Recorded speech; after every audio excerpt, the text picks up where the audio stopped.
On this episode of the NWA 1984 project, NWA Hawaii, Wrestler Spotlight, Don Muraco and the Dream Machine, Troy Graham, and Hell in a Cell reactions. And away we go.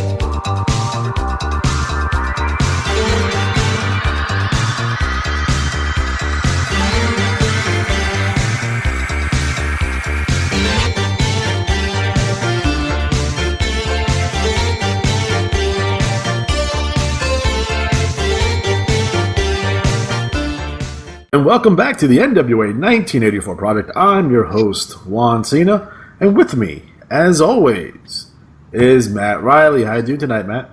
I'm hard to kill. Hard as a rock. Almost as hard as Mason Storm. It's weird and slightly gross. Soon to be ventilated wife. Oh. So in this episode, we're going to have a large stadium show from Hawaii. That's right, folks. We are going into Hawaii. Main event of this show will be Bruiser Brody, the NWA World Heavyweight Champion, taking on Bruno Sammartino. And I know people listening to this are like, what? Don't forget it. This time in 1984, Bruno's not in the WWF yet as the color commentator. And I figure since we made a deal with him to go to Japan for his good friend Giant Baba, we can convince him to go in and face Bruiser Brody. If Hulk Hogan will take $10,000 to job to Jacques Rougeau in Canada, I figured we get Bruno to do the same thing for a similar amount of money. So that's the idea here. Again, one of the things that I want to do with Brody, and I think one of the reasons why we're having this in Hawaii is that I don't think Bruno is going to do a job, regardless of the amount of money, in the mainland United States. So we're going to do it in Hawaii and kind of promise him we're not going to show it on TV, but we're going to anyway. One of the things I want to do with Brody is to make sure that he faces and defeats anyone that had a claim to a World Heavyweight Championship. So earlier in the NWA 1984 project, he seemed to get a win over Harley Race. Looking to bring Bob Backlund in. We're looking to have a main event with him and Ivan Koloff, and have those matches as, we're going to anoint Bruiser Brody as the guy for the NWA. Again, anyone who criticizes this booking, I guess their main gripe is like, how are you going to control Bruiser Brody? And I'm hoping, with the help of Gary Hart, who is a close friend of Bruiser Brody, and he will work with us, and we'll make sure not to, A, piss him off, B, don't fuck with his money, and make sure that he's the highest paid wrestler in wrestling. I think that would be enough, hopefully. And I would make sure that his wife and my wife are friends. just in case. Just in case. Make sure that his family is taken care of, his family life, his home life is good. And we'll keep all the pressure off of Brody and do what we can to make sure that he doesn't walk out. It's a risk. It's definitely a risk. I'm not saying that it's not a risk, But we have to get, that shit down on paper, Again, I think one of the flaws of the NWA is not getting kind of these guys kind of locked down. Would it be contracts? I know everyone in professional wrestling is like, oh, contracts, guaranteed contracts, ooh, whatever. But you gotta have these guys locked down, or Vince is going to take them. And that's the reality of the situation. We know that's going to happen. So we got to make sure that not only that our talent is contracted and they're lock solid and they can't work anywhere else other than us without a release. We got to make sure that our TV partners, those relationships are locked down and down on paper, and make sure that they can't get out of it. When Vince tries to give them a whole bunch of money to take over our TV time slots. I mean, it's not about running head to head in a particular territory, because I don't think that will necessarily work. I don't think the NWA was necessarily built to take on a national expanding promotion. And it's weird when it comes to the WWF and the AWA in general. It's not like when the AWA broke away from the NWA and the WWF broke away from the NWA that the NWA automatically put a rival office in those territories. They didn't. They left him alone, which maybe in hindsight might have been a mistake, but I don't think the NWA can compete with those larger promotions. AWA is a big promotion, right? A lot of money coming in there. WWF, big promotion, a lot of money coming in and out of there. So I think they were more afraid to go into those territories, and plus they like Vince, they like Vern well enough. I think it was more of an amicable split than anything else. Especially you know those guys were close with Eddie Graham and Fritz Von Erich and that kind of stuff. So they had relationships and friendships with these guys, and it's like the NWA got so big, and to have the champion, there's only 30 or 31 days in a month. And you can't get the champion to work all those dates for all those different promotions. Right. It's just not feasible. And a lot of WWF wanted to have a champion not in there once every 6 weeks or so. They wanted to have a full-time champion. Same thing with the AWA. Vern definitely wanted the belt from Thez. He never got it. And definitely the WWF had at least an idea to kind of monopolize the belt with Buddy Rogers and then going into Bruiser Sammartino. No, they even talked later on. They were going to unify the championship and put the belt on Bruno and have Bruno as the traveling champion. But when it came down to dates, it wasn't feasible. It wasn't going to work out because they would have Bruno booked for 36 days a month, and he wanted his weekends off too. So that's why that didn't work. So I don't think the NWA was necessarily built to take on an expanding promotion, doing a national expansion. I'm really curious to read the Death of the Territories, the new Tim Hornbacher book, to kind of understand what led to the demise. And there was a lot of different things. And it wasn't necessarily Vince all by himself. It was the infighting of the NWA, and each promotion is trying to go national. Definitely Ole had eyes on going national. Fritz definitely had eyes on going national as well. And that it just didn't work. It wasn't going to work. What we're doing is, in the NWA 1984 project, is we're taking all the elements out. It's like, now I officially control the entire NWA. I've bought out the promotions that Jim Crockett would have probably bought out anyway, which was a mistake on his part to do. Let those promotions die and what have you. But we're going to do something a little bit different. We're writing history here. Again, this is fantasy booking. I always make the joke, if I ever went to Bill Watts' office to talk about profit sharing, he would have thrown me out of his office physically and called me a socialist of some sort. The big difference between the 84 project and the 83 project is that we don't have Bill Watts or Fritz Von Erich or Jerry Jett to worry about, because they went off and formed their own thing. Would it be UWF or USWA, or they're going with Vern, they're going to form their own thing, and it's basically NWA East Coast and NWA West Coast. East Coast run by Jim Crockett, West Coast run by me. That being said, I know I mentioned last week that I'm on a podcast. It's called Retro Wrestling Rewind, and our last episode was Starrcade 86. I'm of the opinion that Starrcade 86 is probably the peak of Jim Crockett Promotions. It's definitely the best show of probably that entire year. If you look at WrestleMania 2 and the big event, they draw better, especially the big event in fucking Toronto. But I think the NWA Starrcade card for that year is head and shoulders above anything else we're doing. And then we talked about, Magnum TA's accident, kind of the fallout from that, and Dusty had to go into panic booking, and they did the switch with Nikita, which is amazing fucking angle, by the way. Who would have thought in 1986 we're going to take this Russian communist guy and we're going to make him a motherfucking babyface, and it'll work. That is a perfect example of Dusty's genius there. Getting that to work and having that work out the way that it did. The biggest criticism I have of that show is the main event, which is Ric Flair taking on Nikita Koloff, and ended up in a double disqualification on Starrcade, your biggest show of the year. Yes. And we recently went to something similar at the most recent Hell in a Cell, where the main event of that show, although this is not as big as a Starrcade, and I know the WWE wouldn't do a double DQ or no contest in the main event of WrestleMania. I understand that. I get that. But a lot of people were angry that we got a non-finish in the Hell in a Cell match between Roman Reigns and Braun Strowman, with Brock Lesnar coming out and destroying everybody. It's funny to see the dichotomy here, and we look at Starrcade 86 as such a great event, although maybe some of the undercard matches are not the greatest.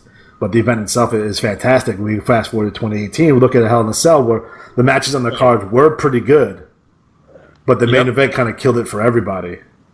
And, Starrcade 86 did not have that stigma attached to it. And I just wonder, is there a little bit of hypocrisy going on there? Is there a little bit of, nostalgia, hitting us right in the face with that? Where, a non-finish, this is your biggest show of the year, and I understand that you had to, it was most likely going to be Magnum TA taking on Ric Flair for the world title, and I think everyone thinks that Magnum would have won the belt there, but we don't know that for sure. And to be completely honest, Magnum gets hurt in early October. You're about 5 weeks away from Starrcade, and Magnum is not really even doing much with Flair at the time. He's feuding with Jimmy Garvin. Right. So they would have to kind of angle that and build that up. No, basically that same week, and start kind of the week that he got hurt is doing the build for Flair and Magnum at Starrcade 86. I think alternatively, my booker's mind, knowing how Dusty was or how things played out, I could have seen Nikita beating Flair badly. Yeah. And Magnum come out to make the save. So you have Magnum kind of setting up as Flair gets injured during the match. Then Magnum beats Nikita. Then you have Flair return, and he has the heel turn where he goes after Magnum. Nikita did have the United States Championship at the time, so it made sense that he was even in that match because, kiddies, don't forget that if you were the United States Champion, they're the number one contender. And Magnum and Nikita just came off that great Best of 7 series, too. So those guys would have been in the mix. I don't know necessarily if Magnum wins the belt, say at Starrcade 86, like everyone says he should have. What do you do with Flair? Obviously, you're going to have the returns, right? You're going to have the return matches, right, at the house shows. You're going to go... But what do you do with Flair? And my suggestion was he has to go away. He has to go away. I'm not saying forever, but can we send Flair away for 6 months and send him? Send him to the fucking AWA. You know what I mean? Just send him to the go. Right. Go. We need to get Magnum over because if Flair's still on the show, Magnum is never going to get over unless he's fucking squashing Flair a dozen times to get him over, and that wasn't going to work. I don't think Flair would allow himself to get beat like that. So I think at that point, if Magnum does win, you have to put him right in the feud with Nikita, right off the bat, I would assume, and then Flair would have to go away because you can't come. You'll come back with another Dusty Flair fucking rivalry, probably not. Right. And then if you look at that card, if you look at that Starrcade 86 card, okay, if Flair's not the champion, who's he feuding with? Does he feud with Ron Garvin? Possibly. They did it the next year. But there's not a whole lot of different places that Flair can go. And then as challengers for, you stack up Nikita, then you go Tully, then you can probably go Arn Anderson, and you go down the fucking list. And then in 6 months, Flair's big return. And Flair could win the belt in Detroit, just like where he lost it. And then you set up another match, maybe a rematch at Starrcade 87. But, interesting to think about for that show, and then on the next episode of Retro Wrestling Rewind. Again, you can find this on SoundCloud. Just type in Beyond the Ropes Radio Network. We're on their feed, so it's a really good show. Our next show, we're going to do the fallout of Starrcade 86 heading to Crockett Cup 87. And we're going to talk about some of these untelevised bunkhouse stampedes that Dusty seems to win every year, which is ridiculous. I like Dusty as a performer. Even his booking, again, with the Nikita thing, is amazing. He was someone that I felt, as maybe not at 86, but by the time 1987, he should not be on TV anymore. He definitely should not have been on TV in 1988. Just be a booker and not be on TV. Let some of these other baby faces progress, and and I just think that he thought he was bigger and more important than Ric Flair and the NWA World Title. Being the American Dream is more important than being NWA champion. And I always get that impression. But again, in 1986, when we talk about Starrcade, this is the peak of Jim Crockett Promotions. I think a lot of people don't recognize how short that run was. It wasn't very long. They had a fantastic 1983. Dusty wasn't booking 1983. It was Dory Funk that was booking 1983. They had issues in 1984, and then Dusty took the book in the summer of that year. And then they have a good 1985, a great 1986, and then by 1987, everything starts to wind down, and by 1988, they're completely off the fucking rails. So in reality, we're talking about a 3-year period where they were super fucking hot, as a national promotion, again, I know they were hot in the 70s and before and all that stuff. I get that. I understand this. But in terms of a national promotion competing with the WWF, they're only hot for 3 years. Right. And then 88 comes, shit fucking falls apart, then they sell to Turner. And then in 1989, it's a fucking mess. That gets lost. I think Wells gets lost in the sauce here a little bit when it comes to Jim Crockett promotions in general. How late the formation of the Horsemen were. The Horsemen don't form until late 85. Right. So we go from Flair winning the belt in Starrcade 83, run through Starrcade 84, where it's Dusty taking on Flair in a babyface match, essentially. And then you run through the whole year. He's even teaming with Dusty. Like all through 1984, and they're friends. And they're even friends, even when the big fucking turn happened. Like, Dusty went in to save Flair from the Russians. Because Flair wasn't a heel. Flair turns in that match. Now, where it gets weird when you watch the TVs, still at this time, the TBS show would kind of have Flair like a heel. But on the Mid-Atlantic show, the syndicated show, he's still kind of a babyface. So it's so bizarre because if you watch the TBS show, it doesn't necessarily match up with the Mid-Atlantic show. And that would happen a lot of different times when they expanded into Kansas City, into St. Louis, and into Florida, especially when they did the UWF stuff. And it's a weird thing the way they booked that thing, where it's like they're loosely aligned, kinda, but they're not in terms of continuity. They're not in lockstep, which is bizarre to me. So next up, I wanted to talk about, since this event takes place in Hawaii, I want to talk about the NWA Hawaii promotion. So NWA Hawaii, also known as 50th State Big Time Wrestling, because everything was big time back in the day, was founded by Al Karnasik in 1936. They became members of the NWA in 1949. Karnasik sold the promotion to Ed Francis, along with his partner, Lord James fucking Blears. Fuck James Blears.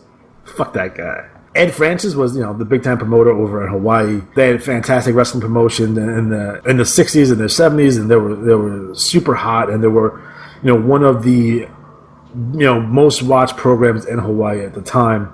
Again, TV for 50th State Big Time Wrestling is not necessarily around all that much. Couldn't find a whole lot on that. But again, one of the cool things about the Hawaii promotion, what ended up happening is that a lot of the wrestlers who were going back and forth in Japan, on their way back, they would spend a couple of weeks in Hawaii and wrestle for NWA Hawaii. Since they're on their way back. Nice little payday, little vacation action perhaps. Sure. You know what I mean? It was a great promotion. So they always had big time stars there all the time because those guys were on their way back from Japan. So they would come in, they would leave whatever, the mainland United States, stop off in Hawaii, work a little bit, go to Japan for a couple of weeks, come back and work a little bit in Hawaii. Who was a big proponent of that was Jerry Lawler. Jerry Lawler would go on vacation in Hawaii and then take, it'd be enough for him to pay for his vacation essentially. Yeah, that's the way to do it. Yeah. So they called it, working vacation. So you saw like Lou Fez and Ricky Dozon early on. And then when after, Ed Francis takes over, you would see like, Curtis Ikea, who's amazing. Don Muraco, Peter Maivia, Sammy Steamboat.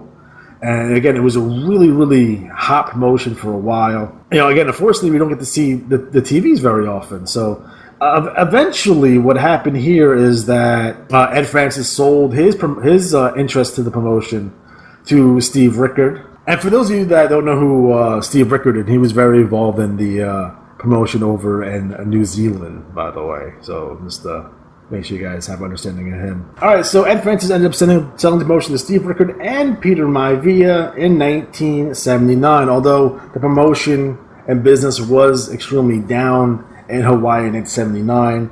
Dynamite Kid said once that he was paid $25 a week for a tour in Hawaii in the early 80s. This man is going at Mr. Collins? Well, I can tell you this, Maivia.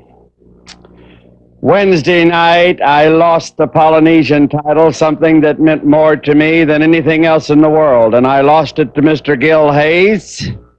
Pull my trunks. However, the referee didn't see it. Nobody else saw it, and nobody else cared about it. So I'm going to tell you something out there, people. I'm going to tell you something just like it is, plain and simple. I tried to go the nice way and do the things by the rules and the regulations. But you know something? Nice guys always end up on the bottom or end up last. Let me ask you one thing, Mr. Collins. Last week, you lost the title, and you take it out on everybody. That includes me, and I thought you were my friend. I was your friend after all these years, and all of a sudden, you hit me for nothing, and now it seems to me that you're turning again to your own usual self. I've got news for you, my Via.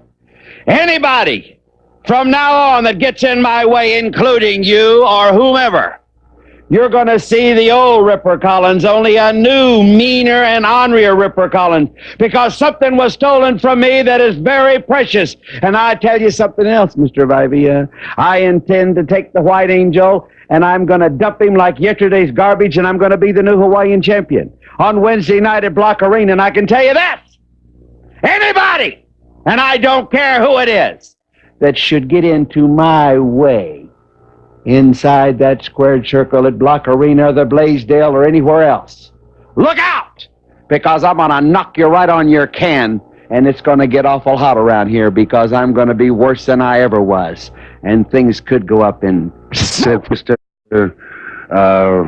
Collins, last week, you sure got yourself into a lot of mess with the White Angel.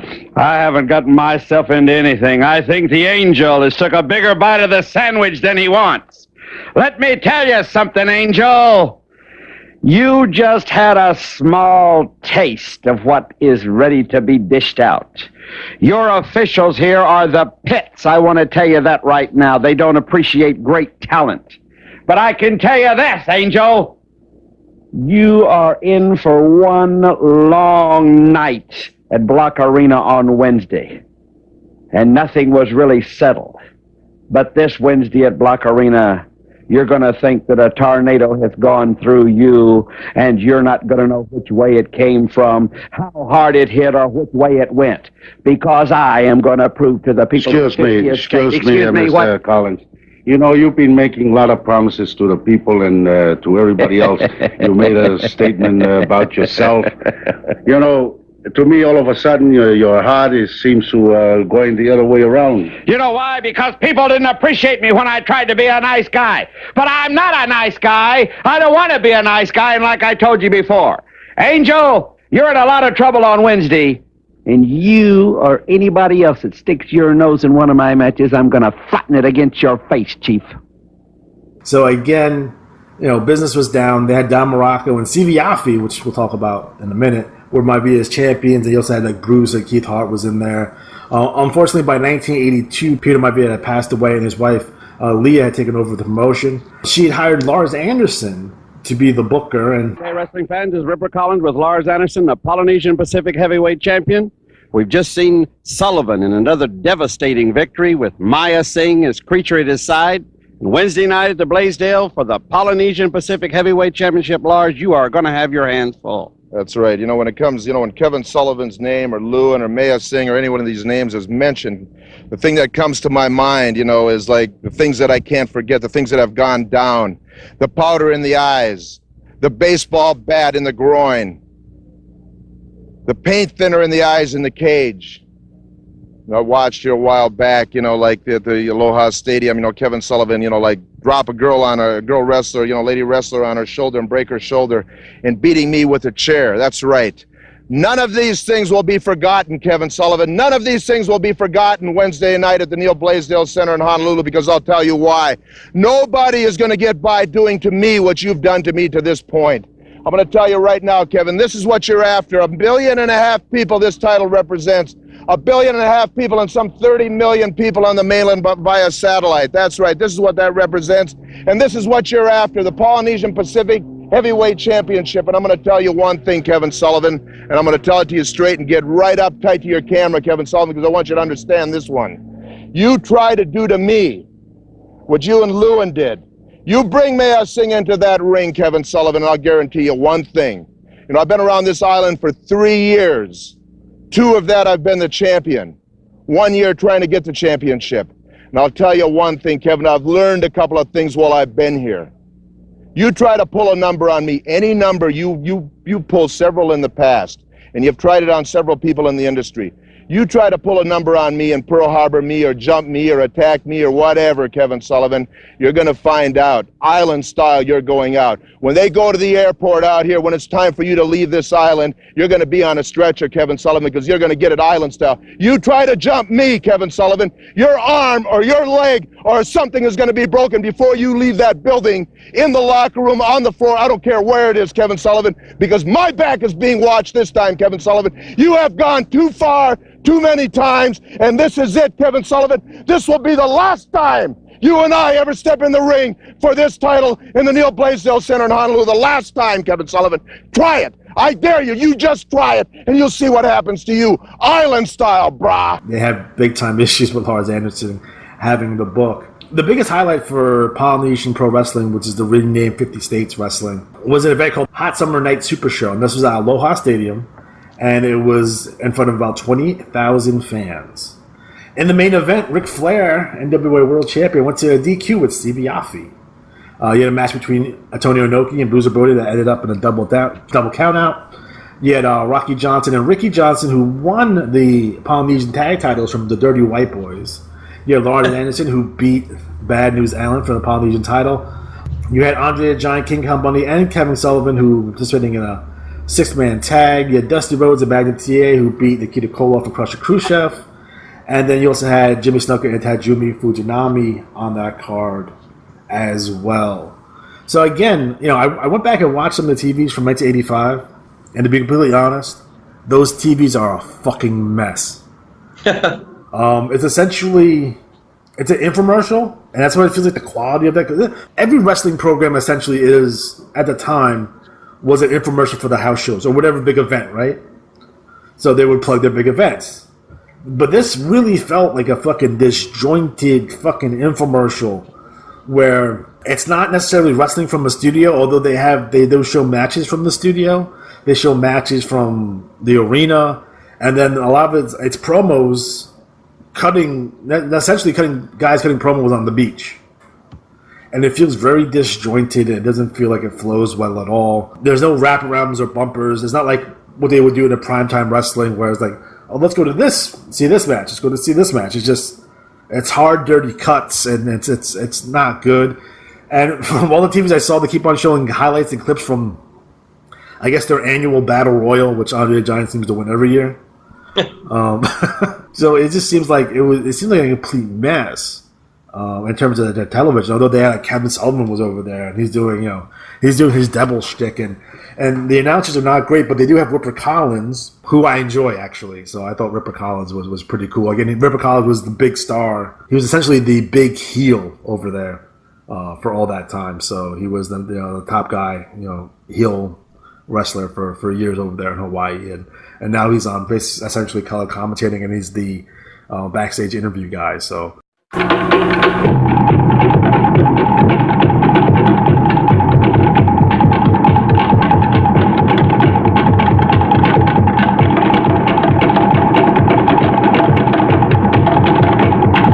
Polynesian, no wrestling. I, Chief Peter Maivia, present Championship Wrestling. Oh, yeah.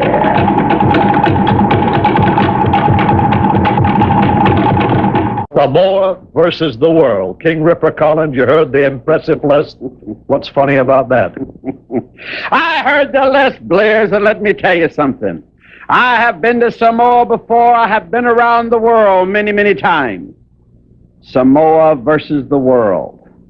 Well, brace yourself, because Ripper Collins from Georgia, USA is coming back. And I'm coming back for one reason. Sifafi! his head's got a little bit too big for his body. So I want to tell you something, Sifa Afi, and the rest of you that's on that wrestling list. I'm back, and I come back for one reason and one reason only. Samoa versus the world, and you know what's going to happen? The little state of Georgia, with Ripper Collins sitting right on top of it, is going to take Samoa by storm. You're going to think a typhoon hit your area there, Sifa, because I'm going to be all over you like flies on a sugar cube, boy. And when I get through, your head's going to be back to normal size. And all the Samoan people and the great Samoan wrestlers are going to be saying, Ripper, you did it again. You truly are the best there is anywhere in the world, anytime you want to be. And I want to be all the time. Excuse me, I was going to ask you, back in the other locker room, you were talking in Samoan. Can you speak Samoan? I know a lot of Samoan. I know that talofi, tell it, sui. That means hello and come on down, and that's what I'm telling you. Come on down and watch Sifa catch the big 5 right between his eyes, and I'm going to smile all the way back to the dressing room. Well, there he is. He never changes. 21 years, and I've never, yet have heard it all. Okay, sports fans, we have more action coming up then, but first, a very, very important message. On the show I saw, they kept on talking about, and we see a little bit of a promo and a training vignette with Superfly Tui, which is weird to me. We'll hear a little more from the fallen angel later on that. Tui, could I talk to you a few minutes? Don't fuck me now, Ripper. We'll do that later. You can bring the camera over there, but don't fuck me right now. I'm really busy doing my training.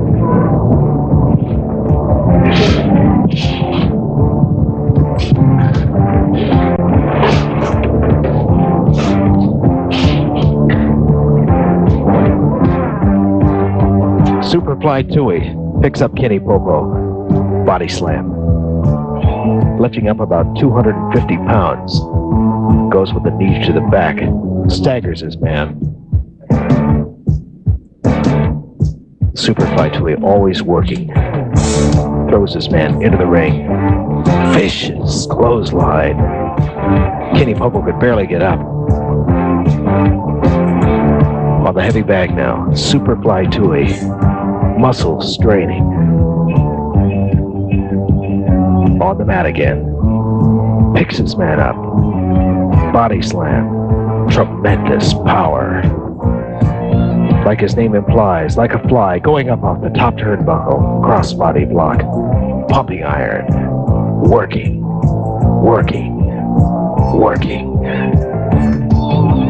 Physical conditioning. Strength. Muscles. Superfly Tui. Okay, Tui, can I get a word from you now? Do you mind if I bother you? When the man is training, I don't want anything to interfere with my training. You know damn well, Ripper. You've been in the ring for years and years. You know that. Am I right, Ripper? Absolutely correct. That's correct. Well, the hot summer night. It's one of the greatest events ever happened in the city of Honolulu, especially the stadium besides the Pro Bowl. But let me tell you something. You know, Ripper, every single human being that walks on the face of this earth has a dream. Has a dream that someday I'll be somebody. Someday I'll be somebody so I can have a name. I can have a name for myself. Well, Ripper, this is where all it started from. This is where late high chief Peter Maivia put me in that square circle. He took me under his wings, and he molded me. He molded me to become the top contender to challenge the junior heavyweight world champion of the world. Well, let me say this. I know you, Chief.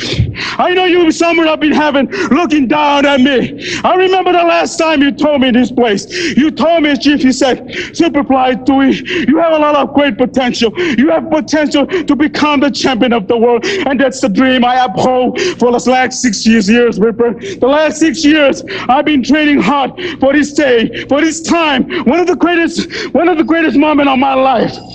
And Ripper, it finally comes. And this is what he called the moment of truth. Remember, when a hot summer night, Corporal, you and I are going to be in that square circle. There's going to be thousands and thousands of people watching, probably via satellite. But let me tell you this. You are stepping into my territory because I represent all these people who are so-called Polynesian people. I am proud to be a Polynesian. I represent the sacred underlying factor, the Polynesian people. And you coming into my territory as a foreigner. So remember, Cobra, when you leave that stadium, I guarantee you, and all 1,000 of people watching me right now, plus the people going to be in that night, I'll be the new. Who is Superfly Tui, and why is he on the TV, and why is he going for the junior heavyweight title? It's weird to me. Again, looking at the television, it wasn't the greatest at the time. The promotion was down. And a lot of the, I know this happened, but and none of the articles that I looked up anywhere talks about this. So you had Liam Ivia, who was the owner. You had Lars Anderson, who was the booker. I don't know if he had a percentage, although he might have. And then Rocky Johnson, the Rock's dad, also was, I guess he owned a piece too. But he wanted Lars Anderson out.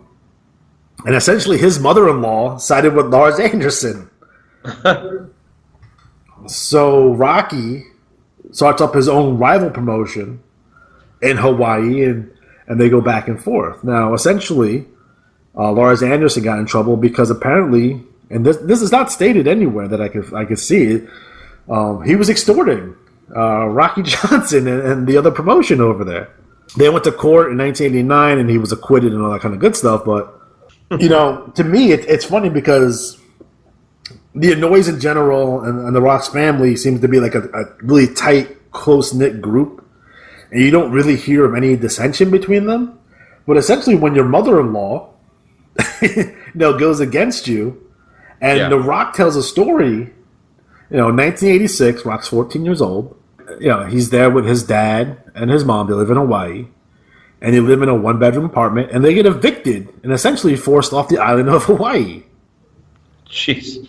Because I'm assuming, and again, this is not stating anywhere, so we're just putting the facts together here, whatever facts I do have, that Rocky lost all his money trying to go against his mother-in-law and was so broke that he got evicted from his apartment in Hawaii, and then they go back to the mainland in 1986. So weird to me that they always are portrayed as a tight-knit group, but there's definitely an issue there. Rock always tells these stories. I don't want to assume on face value that they're all true. About how he grew up, obviously moving from place to place, which is true because his dad was a wrestler, but how they grew up with not a lot of money. And I'm like, your dad was essentially a big-time wrestling star for various different promotions for a very long time. How does your family have no money? Right. But I can see a scenario where his dad tried to open a promotion and failed and he lost all his money too. Yeah. But there's Rock tells multiple stories like that. I'm like, I get it. You want to portray that you came up from nothing and now you're the biggest star in the world. I get that. I understand that, right? And there's probably elements of those stories true. You're going to tell me that you were, before you got into wrestling, you were homeless and living in a car? Like, I don't necessarily buy that story. Yeah. Like, you're coming out of college football where you played at the University of Miami. That's a big-time school. You end up getting hurt, which happens. And actually, the person who replaced him was Warren Sapp. So understand what high level The Rock was playing at here to have him being the starter over Warren Sapp. Yeah. You know what I mean? Makes you wonder if he didn't get hurt. He probably would have been a big football star. I guess he wants to have the narrative that, it's very much a rags from riches story. But, your dad was on top of all these places. Not necessarily top babyface, although he had been in a couple different areas. But, he had that WWF with Tony Atlas. He was Soul Patrol. He had to make money there, I would assume. So, yeah. I don't necessarily buy it. But in terms of Polynesian pro wrestling, I don't know, man. There's not a lot of in terms of TV. And I think there's a book out that I probably have to read at this point because now I'm kind of fascinated about this. Their TV looked fucking awful. And, God rest his soul, Peter Maivia I'm assuming he's on commentary because it sounds like him. He's definitely the stand-up announcer, the stand-up interviewer. And he is terrible. He is not good No. At that role. I know he's a fantastic wrestler. I know he main evented, and I know he's the high chief and what have you. But at that point, I'm looking at him as, he's someone who is still actively, wrestling, essentially. I don't think he had a retirement day, who on a promotion for 2 years, and he's doing his best, but they're on such a low budget, but they have all this high, this really great talent, and the matches seem to be fine. It's just the TV was fucking rotten. Yeah. Fucking rotten. Polynesian Pro Wrestling, 50 States Big Time Wrestling, an interesting promotion, nonetheless. You see a Battle Royal that has Austin Idol, Andre the Giant, and Giant Baba in it. You're like, oh, this is interesting. Yeah. So I think that's a lot of fun to go back and look at. I wish there was more footage that will be unearthed, and maybe once there is more footage, I can maybe think there's I could have a different opinion on the TV. I'm just going by what I saw overall. All right, next up, we're going to do our wrestler spotlight, and we're going to talk about the magnificent one himself, Don Moraco. Madison Square Garden will see the explosion. On a Saturday night, July 30, Mr. Moraco, you will feel the explosion as you clash with Superfly Jimmy Snuka. And you just get a little piece. When it just touches the tip of your tongue. When you just reach out, and you got it by the head. Then everything else is behind you. We have, Superfly, you and I have reached the zenith. We are the Big Apple. We are New York. We are Madison Square Garden. As much as the people love you, they love to hate me. Because when I'm bad, I'm so good. Cool. I'm glad I said those things. I never said nothing. I'm glad you dove over the top rope, tried to drive me through the concrete. Because we just got a little. We just put our foot on it. You're going to have to tear more than clothes. Along with the Superfly, Jimmy Snuka, who no doubt is looking forward to the date of Saturday night, July 30th, when you step into the ring in Madison Square Garden to face the magnificent Moraco for the title. That's right, Vinny. We have definitely signed a contract. Myself and my main man, Buddy Rogers. Because of this man, Don Moraco, from Honolulu, Hawaii. Well, Don, here I am, brother, standing. Especially before you people. Now, Don Moraco, what you have did, and what you people have seen, believe me, ladies and gentlemen, you don't know how much it hurts inside here. Don Moraco, you don't know, brother, what you did to this man. You had to go and rip off a microphone, use it to bust my head open. Why, I don't know, brother. That's because that one fat balloon that's right behind your back, that always laughing at me, saying things, and you, Don Moraco, what you said to me. Chevy, brother, come up here and mention about New York. Mention about the Big Apple. Mention about the Madison Square Garden. And you mention we. I love Don Moraco. I'm not talking about babyface 1988 Don Moraco. I'm talking about, as a heel, eating the meatball sandwich on WWF television.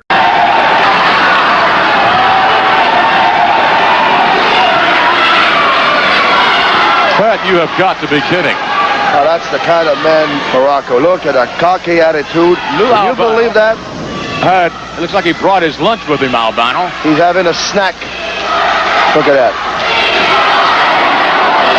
What a slob. Are you kidding me? I don't know. Is there anything? I don't think there's anything necessarily in the rule book that says you can't eat or drink during a match, but it's highly unorthodox, to say the least. Have you ever seen this before? Never.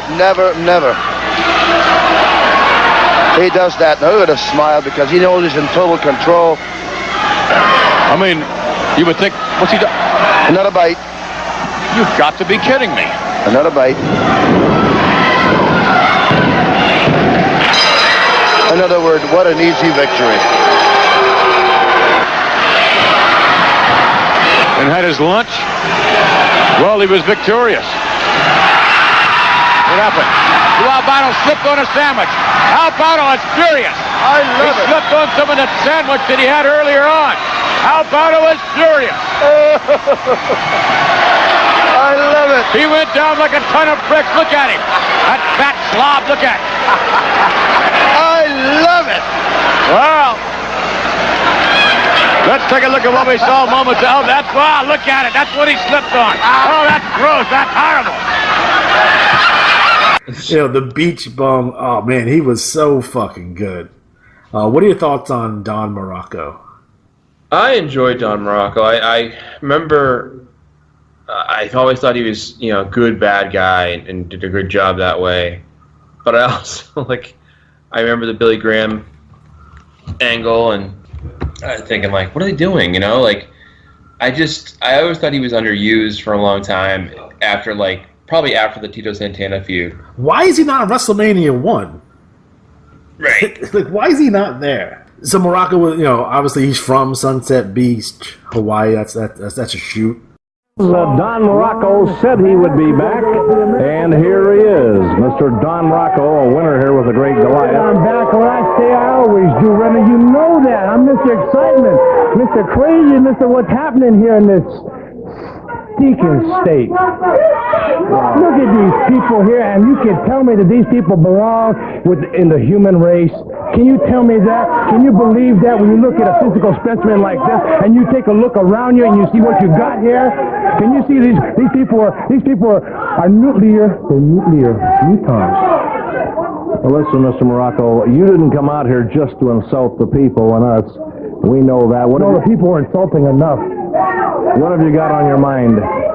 Have you ever heard of Dory Funk Jr.? I'm sure you've heard of Terry Funk and Dory Funk Sr. Dory Funk Jr. was one of the greatest wrestlers in the world. Wrestling family, the Funks. Yes. You ever heard him? He held the world title for 3.5 years. He's wrestled some of the finest wrestlers in the world. He's defeated all of the finest wrestlers in the world, hasn't he, Renner? That's correct. Well, he just lost to numero uno. And I got a little video through the magic of Metro Media. We're going to bring you a little live and in color, my smiling personality, and the way I really wrestle in front of 15,000 people at the Cow Palace, the way I can turn on, and the way I can excite 15,000 people where they want more of me, where they love me, where they scream for me. Remember, we're going to see 15,000 people going absolutely crazy as they watch numero uno, Don Muraco, the man, win, defeat former world title holder Dory Funk Jr. in Cow Palace in front of 15,000 people. I might also add that this match, and we figured that you were up to, this match was last Saturday night, and it was a great match, so let's roll that tape. Guinness Book of Records, I defeated more world champions in one night than anybody has in a lifetime. Well, I don't know about that. Let's roll that tape right now. Well, you did defeat Dory Funk Jr. Rather convincingly, too, huh, Renner? Not that convincingly. You got your hand raised, but it was a great match. I just played with them, Renner. It was no big thing. You know, I knew people, these fools, have been commenting on my hairstyle, Renner, and there's a reason I got my hair cut. You know, I don't follow fads. I sent them, you know that, Renner. But I knew I was coming to San Francisco where they have so many bugs and fleas and dirty people, dirty, greasy people, that I was afraid I was going to get my beautiful hair all dirty and messed up and catch some disease, some San Franciscan disease. So I'm getting rid of it, some California disease even. So I got rid of my hair to eliminate the chances. That's why. It'll grow back, girls. Don't worry. I know I've got a few letters threatening suicide, a couple claim they're going to jump off the bridge, but I wrote them back right away and told them I'll be right there to hold their hand, and don't worry about it, I'm going to take care of them. Well, that's really nice of you, Mr. Muraco. Oh, no, I'm a nice guy. I only hurt people just to have fun, you know. I don't I don't make a habit of it. Like I don't walk around the street and break old ladies' legs or nothing. Well, that's real nice of you. Okay, we're going to go to a commercial. I'm not finished yet. I haven't said goodbye to my girlfriends yet. Well, that's too bad. I got dates tonight. Okay, we'll be right. Became a pro wrestler after, he was a state amateur wrestling champion in Hawaii. He chose professional wrestling over football. And he spent, his early career in Vancouver, Portland, Florida, Los Angeles.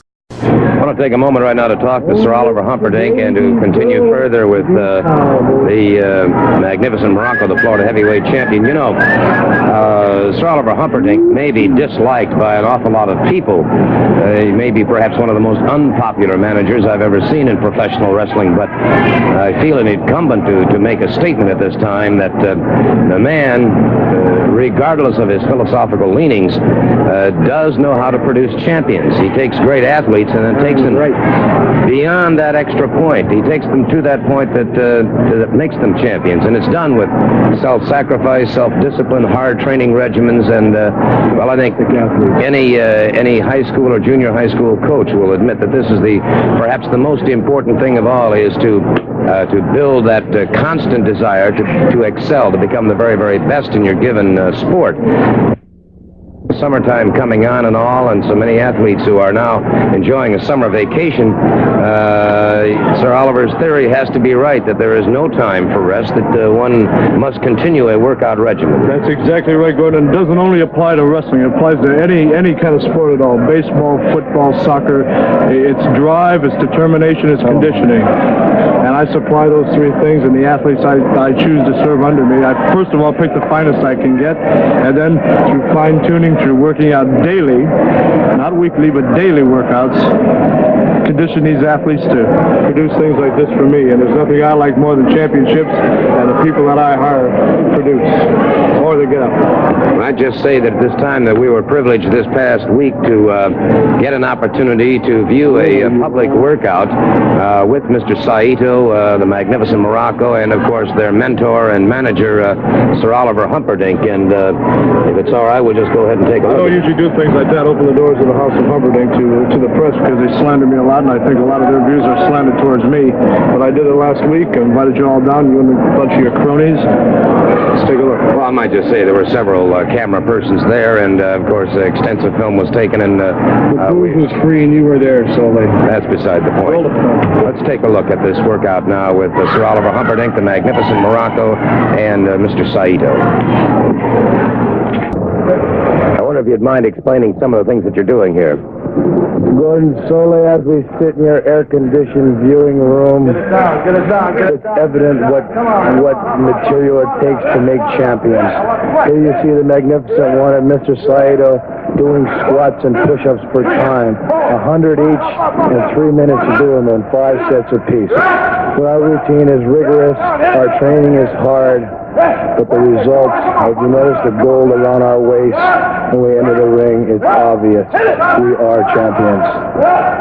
This is a good exercise for your wind, your endurance, your legs, your arms, and now here we have the most important part of a wrestler's body.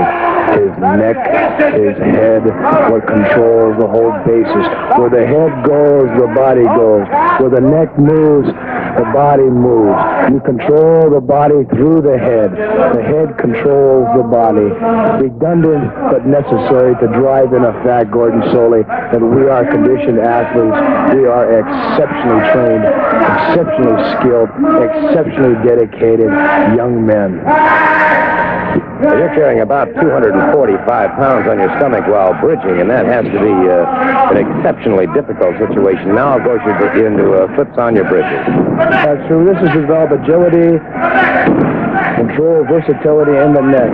Nobody in professional wrestling is going to drop the magnificent one on his head and cause him any brain or neck or spine damage. This is for lats, arm, latissimus dorsi, triceps, biceps, pectoral major.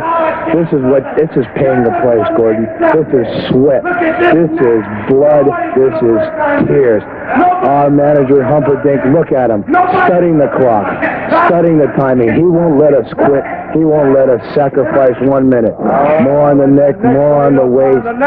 Determined athletes. Look at this man's face. Look at Saito, my partner, the man who I owe alliance to, Saito. He's determined, the sweat streaming off my massive, well-proportioned, dynamically conditioned body. Well, thank you very much, the magnificent Moraco, Sir Oliver Humperdinck, and Mr. Saito. A most interesting workout indeed. Fernandez, I hope you're watching. Dusty Rhodes, I hope you're watching.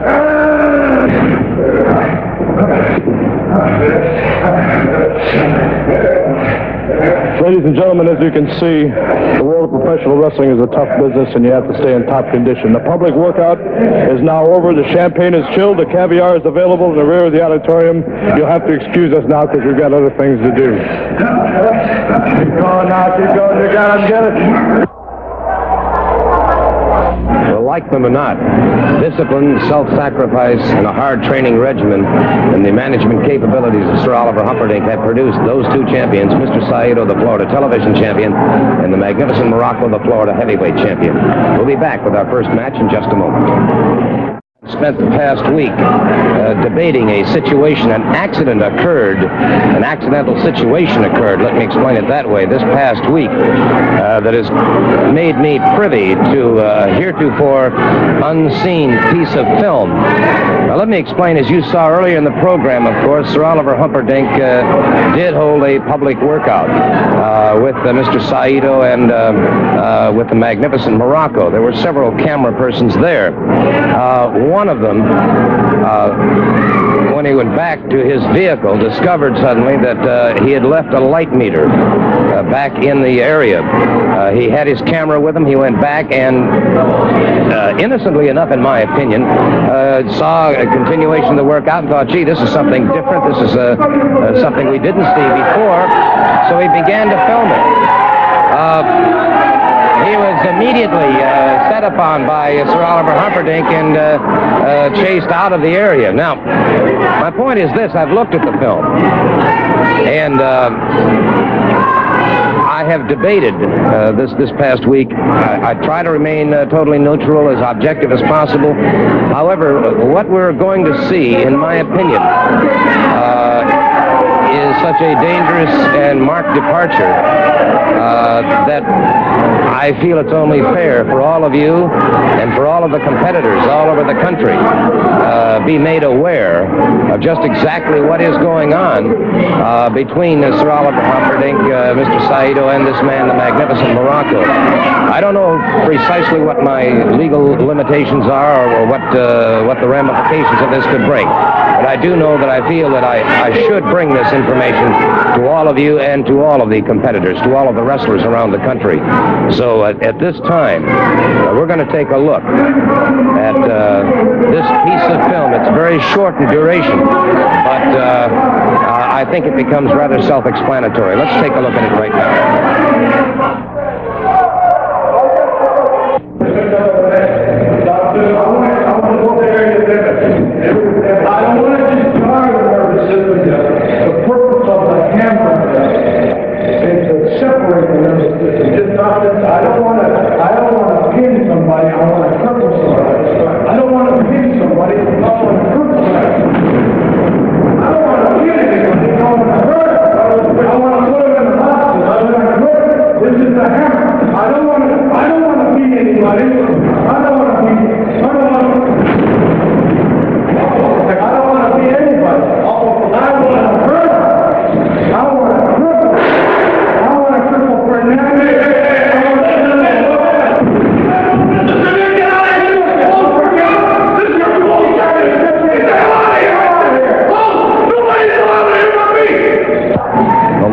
Regardless of what anybody wants to call it, is pure and simple the Piledriver. It has devastated and injured more wrestlers than any other hold.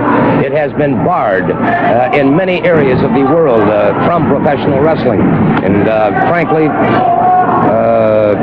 I feel better now that we have had an opportunity, and now everybody at least is pre-warned and forewarned as to what's on the mind of this magnificent Moraco and Sir Oliver Humperdinck. What in the name of everything good are you doing to me? You're doing it again! What? You have no business to show that piece of film after I'm good enough to let you and a bunch of jerks from the media in to see my private cap! You had the nerve! You had the audacity to show that piece of film! Well, I want an explanation and I want it now! Just a moment, sir. Give me an explanation for it! I felt Why are you doing this right to me? to know about this. To hell with the public! I don't want the public to know nothing unless I'm ready to tell it! You betrayed me! You betrayed my trust! You betrayed everybody that works for me! Sully, I gotta get the picture! Just a second! No, Sully! You want to go for it? Let's go for it!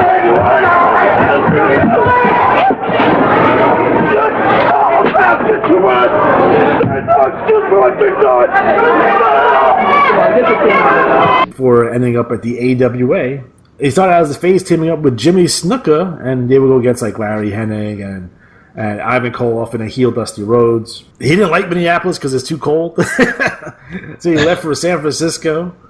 After San Francisco, he went to Championship Wrestling from Florida, where he's doing main events with the NWA World Champion Jack Briscoe. 4 years in, essentially, he's pretty much on top. You know, wrestling the NWA World Champion. In the mix there. He went to Texas and Georgia, returned to California in 1975, where he wins the NWA Americas Championship, and then he wins the San Francisco version of the NWA World Tag Team Champion with the Max Invader #1. It was in San Francisco where Muraco finally became a heel. From 1977 through 1981, he was split time between Florida, San Francisco, Hawaii. Again, guys, this is back in the day where wrestlers used to move from promotion to promotion fairly often. Isn't it like today where you see Randy Orton on TV for 10 years? Guys can work for multiple promotions in the same year and not have it be completely weirded out. In 1980 in Florida, he feuded with Barry Windham. He did the angle where he power drove the Rookie on the concrete floor. No, not that. A lot of people say that's the feud that made Windham into a star. In 1981, he debuted in the WWF, managed by the Grand Wizard, and he captured the WWF Intercontinental Championship in 1981 from Pedro Morales, who's essentially still working pretty close on top in 1981. He lost it to Morales on November 23rd in the Texas Death Match, capping a bloody feud. After that, again, he went to his obligatory title matches against Bob Backlund. If you saw him just last Saturday night in Madison Square Garden, win the Intercontinental title. Mr. Moraco, no doubt, with a great deal of momentum. And now reaching for the height, the pinnacle, reaching for the World Wrestling Federation Championship, reaching for Bob Backlund. You have your opportunity in the Garden again on Friday night, February 18. A comment, please. Oh, it was smoking. It was hot and it was smoking. And Pedro Morales has never been beaten before except for by me. Never lost Intercontinental title before. Everybody's come after him. Just like Bob Backlund. Bob Backlund, running scared, would rather wrestle a giant. Would rather wrestle a man 6'10", almost 400 pounds than meet the Magnificent One. Put Pedro out. Oh, sure. Go fight the Puerto Rican. Get down to the Puerto Rican. You know how much punishment Pedro Morales can lay out. You know how dues he can pay. You know how bad he can hurt you. How bad he can soften up opponents before they get to you. But not me. Down and down and up and down. Half the time. Spent the time getting kicked in the gut, getting hit in the gut, getting my head run at the post. But here it is, brother. Here it is. I fought for it. I fought for it with my blood. I paid for it. My blood in the garden. Right there on the floor. Everywhere. And everybody knows. I'm coming just as hard and just as bad after you, Bob Backlund. The magnificent Muraco on his way to perhaps obtaining yet another championship at the expense on this occasion of title holder Bob Backlund. Which included a 60-minute draw in October. After that, he would go back and forth between Mid-Atlantic Wrestling and Georgia Championship Wrestling.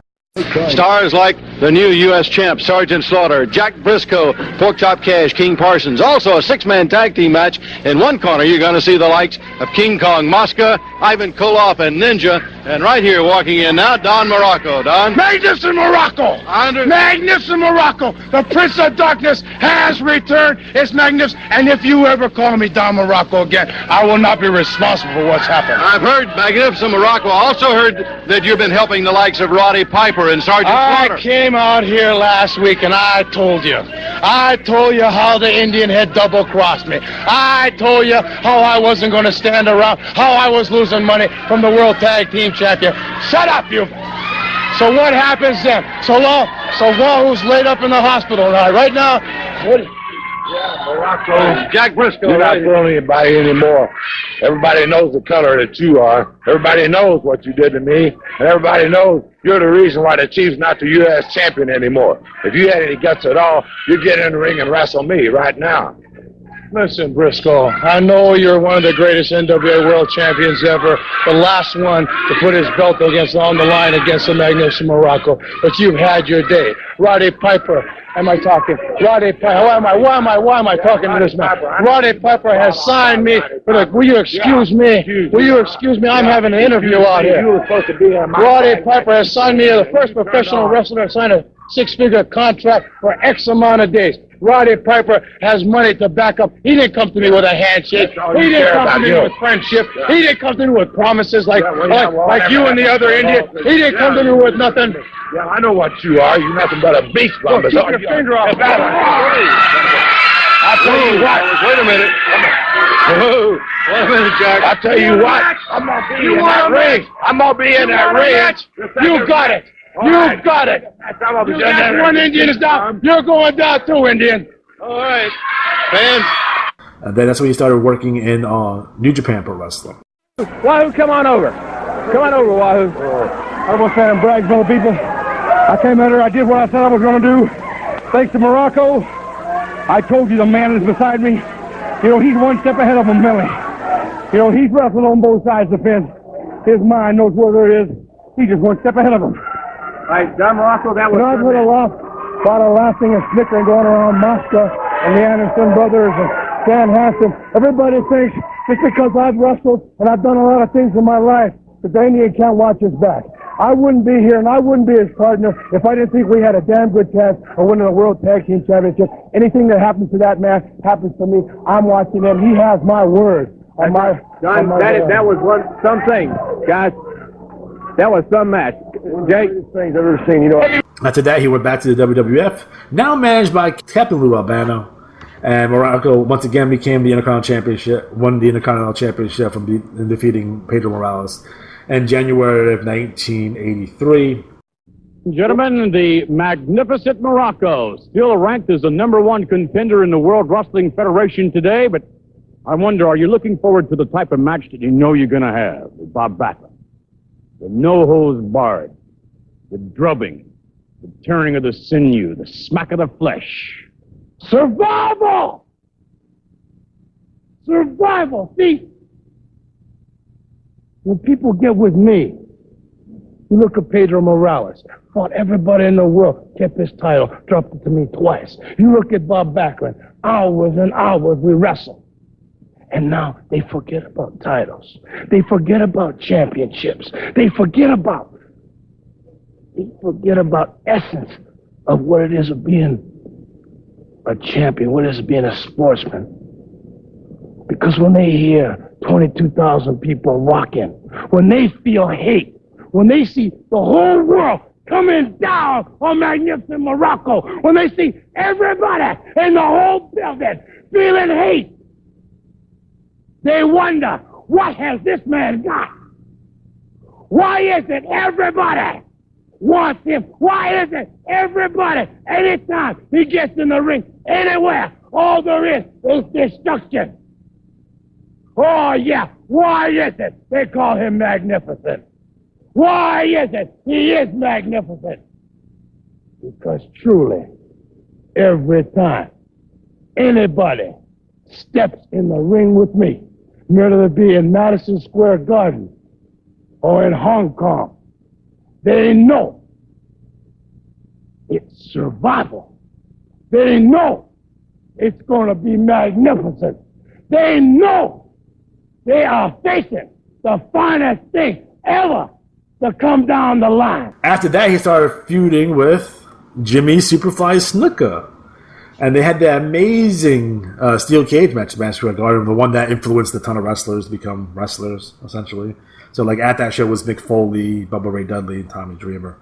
My guest this week is the Intercontinental Heavyweight Champion, Don Muraco. It seems like there's a lot of confusion as far as Don's concerned. It seems that he feels everyone disrespects him. Well, I'd like to find out and just wonder why or what's on his mind. Buddy Rogers, just a few months ago, you said Rocky Johnson was fit to get in the ring. I have proved all over the world that that man can't beat me. I hear this wetback come out here, Tito Santana, never been anywhere, never done anything, and he wants a match with Magnificent Moraco. Everywhere I go, people are yelling beach bump. Bob Backlund gets out here, and they let him exercise for 1 hour. They don't let me. I can go. Shut up, you goose. I can, like anything Backlund. I do the step test from Harvard step test for 1 hour. Nobody ever mentions anything about that. Nobody ever mentions about all the hours I spend at the gym. How I was the first person ever to reverse the first figure four headlock and the figure four leg. Nobody talks about how great I am the one. You see this right here. I am the one that has brought this title into contention in every continent. In every continent, every continent in the world, I have made this belt to be the most prestigious belt in professional wrestling today. And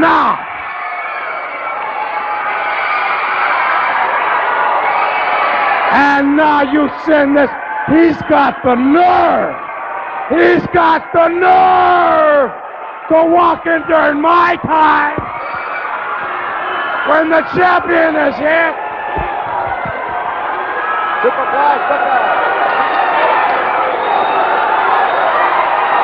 Superfly Snuka looking at Moraco as Moraco is really upset, feeling that his interview was apparently interfered with, and he is putting the bad mouth on Snuka. Look at Snuka just smiling at him. He's not going to lose his cool. Moraco now up on the apron. Moraco continuing. Oh, he spit! Moraco just spit all over Snuka. I can't believe it. He absolutely just spit right all over it. Snuka being cool, but he won't be cool for long. Snuka keeping his cool. Oh, look at that! Unbelievable!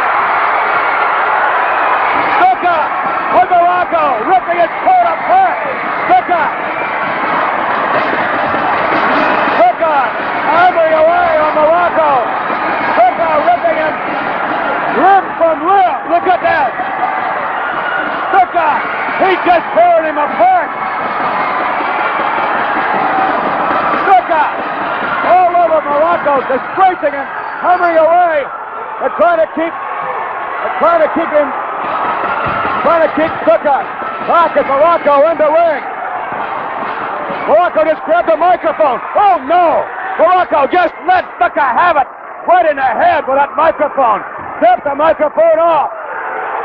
Snuka hammering back. Moraco, Snuka just going at it like two wild animals. Snuka hammering away on Moraco. They're trying to restrain Snuka. Snuka, whatever it is Moraco said to him, and it spit on him. I can't believe it. These two want to have that. Snuka, look at, he is busted open badly. Snuka getting in a couple of licks. No one's going to stop Snuka now. I'll tell you, he's ready to go. He's been waiting for this for a long time. Moraco finally being hurled back. And that's the one where he did the Superfly splash off the top of the cage. Although he did lose that match. I don't know a lot of people even remember that Jimmy Snuka ended up losing that match. Again, he would have other feuds with Bob Backlund, Tony Atlas, and Rocky Johnson. January the 26th, gigantic six-man tag. A whole lot more we're going to be talking about a little bit later on. The magnificent one, Intercontinental Champion Don Muraco from the great state of Hawaii. And, of course, I've got to bring up the subject of your opponent, the challenger in this particular case, the great Pat Patterson out of San Francisco, California. Oh, my goodness. My goodness. I have a whole recording of Pat Patterson's interviews, a recording of his wrestling matches, a recording of Pat Patterson's most exciting moments, and I play them every night before I go to sleep because they put me to sleep. He is boring. He is boring. Pat Patterson is probably the most boring person I have ever come across in my life. When I sit here, I want to pick my nose and yawn and just go, oh, he's boring. Isn't he boring? And he wants to be a champion. Gentlemen, what about his wrestling prowess? He could, his what? Wrestling prowess. He's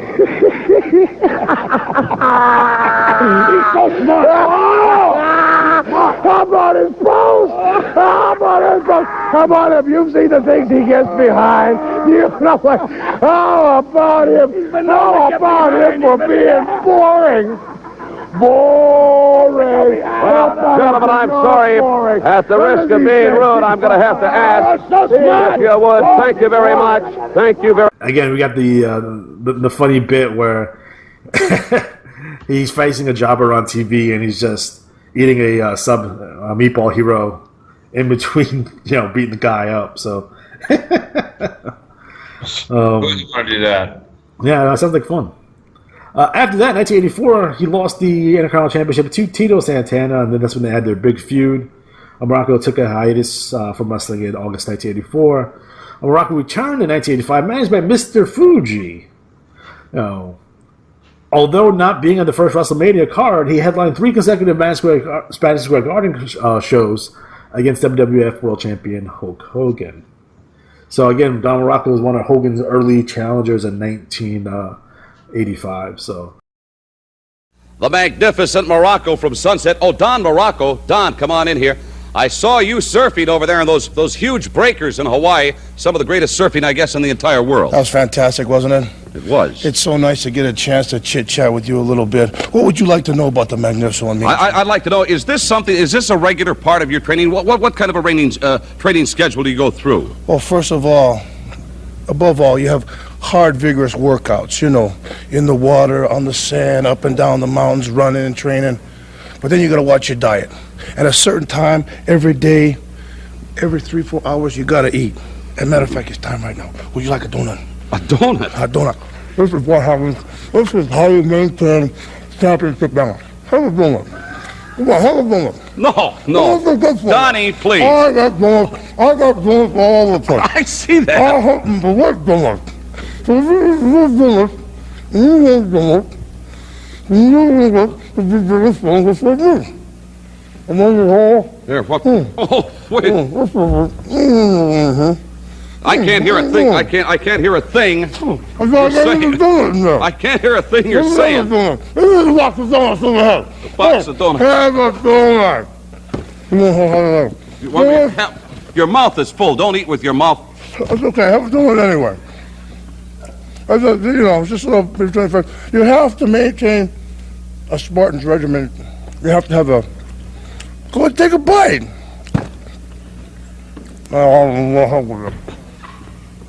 Thank you, magnificent Muraco. God, I'm glad I asked that question. I'm really glad that I asked him. Bobby Heenan, come on in. Certainly you don't let your men train like that. I've got the powdered sugar all over me. What are you laughing about? Seems like everybody's laughing about something these days. Well, the reason I'm laughing, and what amuses me, is the fact... Hey, what did you just do? I kissed my bicep. What did you do? You didn't just kiss your... Oh, yes, I certainly did. Come here. Are you envious? Are you jealous? No, but I think that's a little ridiculous. I got one guy shoving donuts down his Tell me, Jim, here, what a Spartan regiment we're on. Bobby Heenan. Mr. Patera's in the gym before most of you people get up. And when most of you people go to bed, Stud and Patera are back in the gym. They're athletes. They're always in training. I'm constantly negotiating contracts. I'm constantly using my brains to outsmart all these so-called other brilliant people in professional wrestling. And it doesn't take much effort to do that. John Studd was not slammed by Andre the Giant. Hey, I want to make he didn't retire. No, he didn't retire because the man's a liar. He should retire. He's not going to get the money. He got a piece of it, but he's not going to get the money. Wait. I'll tell you what he's going to get. What? You know those donuts that Mr. Muraco had out here? Yeah. That's what he's going to get. And not much left of them. After that, he feuded with Ricky Steamboat, and then they started those Fuji and Moraco bits, the Fuji Vites on Tuesday Night Titans and the Fuji General and all that kind of crazy stuff. All right, fans, tonight is the Boston Garden in a cage. It's going to be Mr. Fuji. What do you think? What do you think of that Babel? Excuse me. Am I bothering you? That's all right. You're interrupting. It doesn't matter whether I am or not. What do you think of that Babelism? would they play Tux on Jenny for Elizabeth in Japan? Let me tell you this, boy, pal. I actually stand up when Macho Man walked down the aisle with Elizabeth at his side, especially going after that honky Mexican Tito Santana hit tonight in Boston. Me and Mr. Fuji even get excited myself. He uses binoculars. No, he does, because he's... Froggy, you shut up and have Muraco do the talking. You be quiet, Froggy. We got it all stuff. And the Hillbilly and John Studd, two cripples. Isn't that wonderful? Isn't that wonderful? Two guys that can't touch their toes. Isn't that going to be something else? Biggest bump figures in the business. And then Bruno Sammartino. Don Johnson's in trouble. Don Johnson's in a lot of trouble. Have you ever gotten a good look at Bruno Sammartino's mug? Every time I think of him, I think of accidents and what Roddy Piper's going to do to him. Well, actually, in a cage match, he could possibly do him a favor, couldn't he? He could possibly rub his face and rearrange it to the portion where it may even look better. Not better, let's not get carried away. I'm a good cosmetic surgeon, too, boy. Yeah, Bruno might need a few of them little warts taken off his nose there. But how do you... Well, you can probably relate to this, because I know you like to be tied up and bound and gagged and everything else. Muraco. So Ricky Steamboat wants me to put on a white jacket. A white jacket and tie me up and bind me and call it a martial arts match. Because he thinks he's Bruce Lee. He thinks because he can flip and bounce and jump around that I'm upset that I'm in a martial arts match. Oh, I don't mind being bound. I don't mind being tied up. Ricky Steamboat, what you're going to mind is being embarrassed once again at your own game, you see. You like to be Bruce Lee.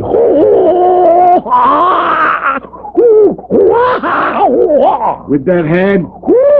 With that face? With this hand. I crush right side of face.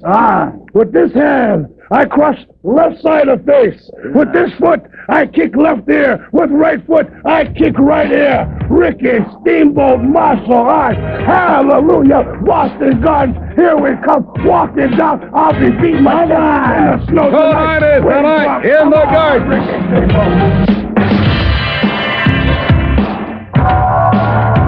After that, he did do a interview show. I guess they were trying to find a replacement for Piper's Pit. So they did I think he took over for, actually, he was a replacement for Jesse Ventura in the Body Shop for a while. Oh, was it? Yeah, it was. Latest issue of the World Wrestling Federation magazine. On the cover, the heavyweight champion of the world himself, Hulk Hogan. All the events that transpired on April the 7th in WrestleMania 2 are fully chronicled. I like that. It's a nice touch. In this edition of the World Wrestling Federation magazine. Here you go, my dear. Keep the fingers up, too. Right now, let's join the magnificent Moraco, who is guest hosting Jesse Ventura's Body Shop. Magnificent moments in the WWF with magnificent Moraco and my cohort, Mr. Fuji. This week, we have a man who is no stranger whatsoever to darkness. A man who I have personally battled in all four corners of the globe. one Ricky Mokuahi Steamboat enters the scene. Sit down. I want you to be very comfortable. As of late, Jake the Snake Roberts has been making life for you very hard in the WWF. You know something, Muraco, of all the battles that you and I have come up against, Roberts gave me the first taste of what it was actually like to be in the dark side when I was knocked out. What is it? We know what it's like. We know what it's like for you to choke and for you to gag. Well, what's it like when a 12-foot python slides up? Wait, take it easy. This isn't. Hold on, this isn't that type of program. This isn't that. Sit down, relax, Mr. Fuji is just here for color.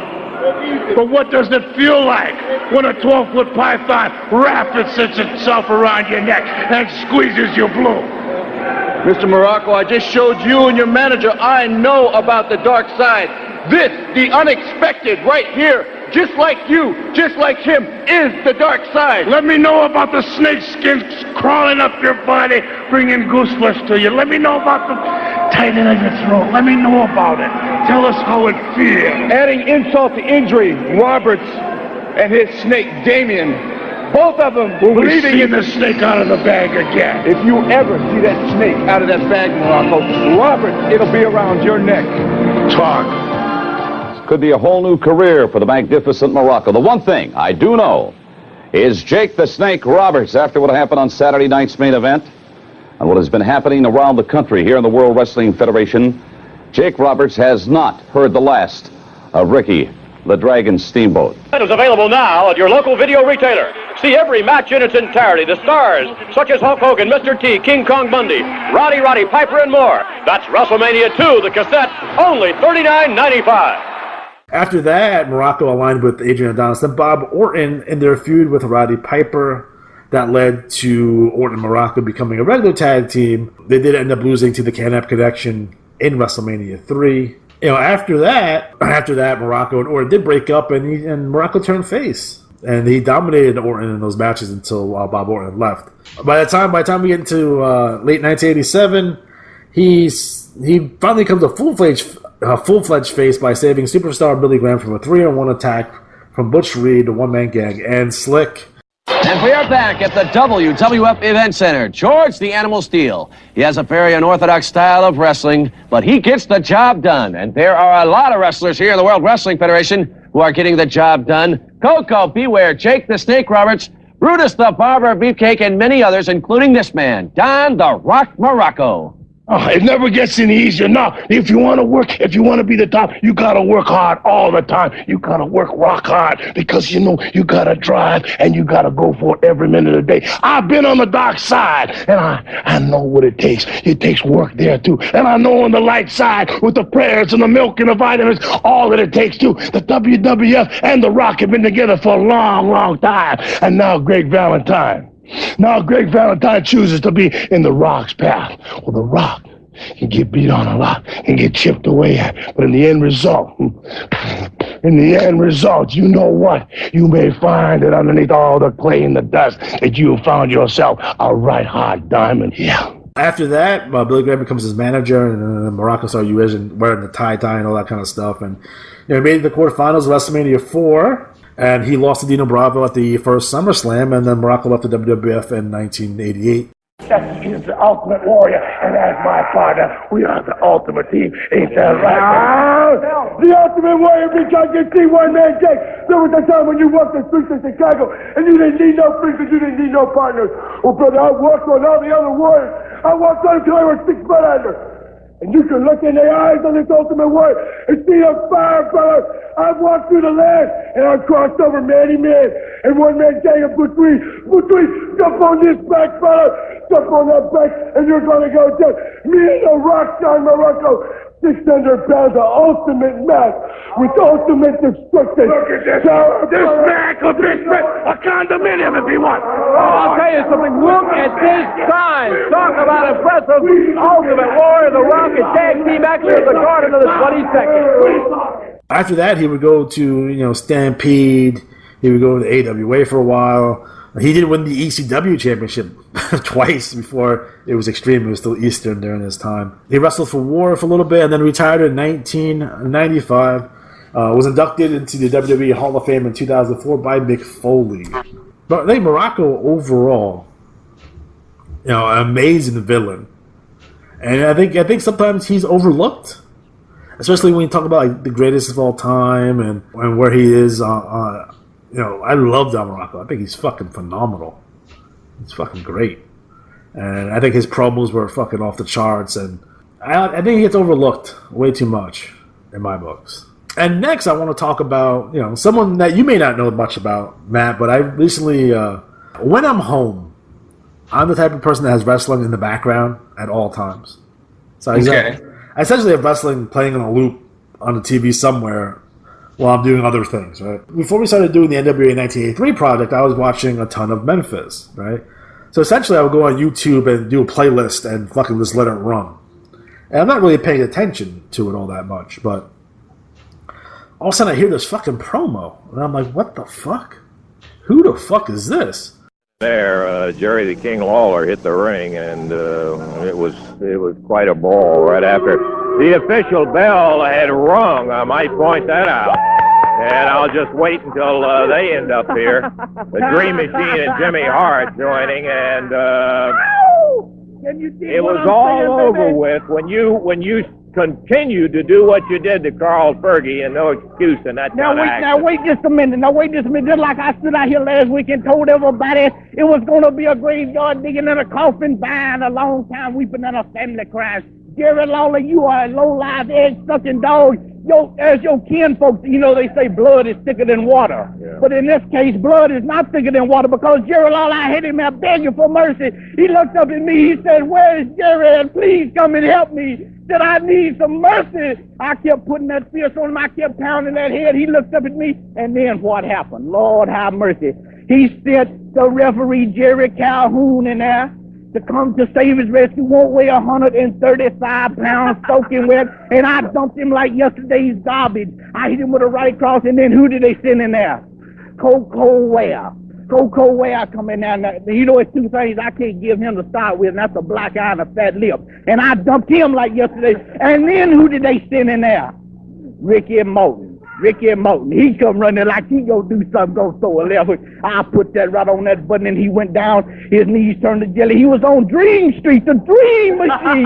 The Dream Machine put him out just like a light. Jerry Lawler, you are egg-sucking dog. There ain't a gut in you, Jerry Lawler. And then what did he do? Jerry Lawler ain't got no guts. Then he turned around and he didn't have enough guts to come in face first. He went all the way around the building. He was blowed up time he got around the door and run in behind my back. He run in behind the Dream's back. Woo! Lord, how much the muscle of Charles Ellis, the quickness of Bob Lillard, the meanness of Joe Boogie Woogie Green, do the funky chicken better than Isaac Hayes, got more soul than a broke down shoe. Can you dig what I'm saying, Lancelot? Yeah, Can you dig what I'm saying? But where is Jerry Lawler? Jerry Lawler, there ain't no guts on you. You are just like Memphis, Jerry Lawler. You was built on a bluff. Just like Memphis, Tennessee. Jerry Lawler, I'll punch your eyes out. I'll hit you so hard it'll turn your toenails backwards. Well, it's all conversation. Yeah, I hear it. Wait a minute. Jerry Lawler, you got one chance in a million to save face. If you anywhere in this TV station, come out here now and let's get the show on the road. Count to 10. Count to 10, baby. 1. Count to 10. 2. Come on, Lawler. Where are you? 3. Come on, help me. Let's count. 4. 5. Count to 10 is not the idea. 6. We don't want any impromptu matches. We've had enough of that. And all the stuff you've done here.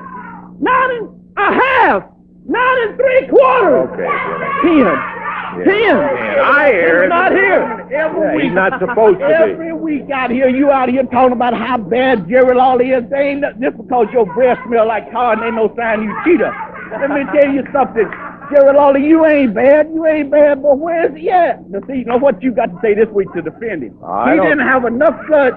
Hey, I don't have to defend Lawler. He can do a pretty good job of defending himself, as you're going to find out eventually. I'll tell you. How come he didn't come to his cousin's rescue? You know that boy needs some stand back to fight that pain, fever, and inflammation. He needs some stand back. That's what he needed. He laying there bleeding and looking up. He said, "Oh Lord, don't hit me no more, soul man. Don't hit me no more." And I kept putting it on him. I didn't show nobody. My man right here was right with me, slide me side so we can stay alive. Maybe we're wasting time with this guy. Yeah. Of course, you didn't go to mention the fact you jumped him before the bout ever got started.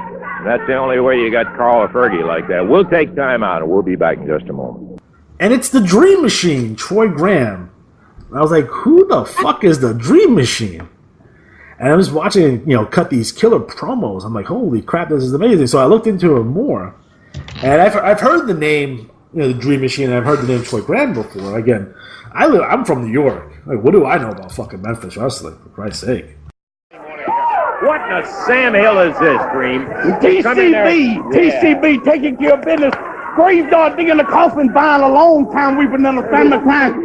Because all the king's horses and all the king's men can't put the king back together again, if you know what I'm talking about. Yeah, well, put all that garbage out of it. What the Sam Hill you mean? Well, I'm trying to tell you, if you'll shut up long enough so I can tell you, let me tell you something. Every time they come down the pipe, every time something took place, title shots, championship matches, it's always Lawler and Dundee. But this man right here give me the greatest chance of all to be on top right off the bat against Jerry Lawler. And you know one other thing, this right here bring it all down to a squeaking halt, if you know what I'm talking about, baby. Because 10,000 people watching said, don't take your mask off, Dream. The only thing that I held with value, my mask. Say, don't take it off, baby. Don't take it off. And then who, out of all people now, so you tell the Dream Machine who comes out and holds up a towel and says, oh, it's all right, Dream. Go ahead and take it off. Jerry Lawler, shame me one more time. But you know something? All the king's horses and all the king's men can't put the king back together again. Because I am that man that walked that barbed wire fence 32,000 miles barefooted. He still stone case, started lighting with bread, picked up the blue gas. Big man, we are here to stay, brother, not to play. You know what I'm saying? But it's going to be that graveyard digging a coffin buying a long time. We've been in our family time. Get serious, baby. Yeah, because we're family. All my brothers and sisters. I'm telling you, Dream, he'll get you before it's over with. Okay. But the Dream Machine was, I thought, was phenomenal. He did win the AWA Southern Heavyweight Championship in 1981, defeating Steve Kern in the finals of a one-night tournament. He was managed essentially, for the most part of Jimmy Hart's first family. He won the, AWA Southern Tag Team Championship with Superstar Bill Dundee. Now, Larry is alley-oop Dream Machine. He had his ups and downs, as you well saw there. And sometimes was like that comic book character, the Dream Machine, who is the current Southern Heavyweight Champ, as a matter of fact. And Jimmy Hart. What's wrong with you, man? What the hell's the matter with you? I'll think there's something wrong with you. You're going to make me look like a fool. You're going to make me look like a fool, huh? Oh, you're going to make me look like a fool.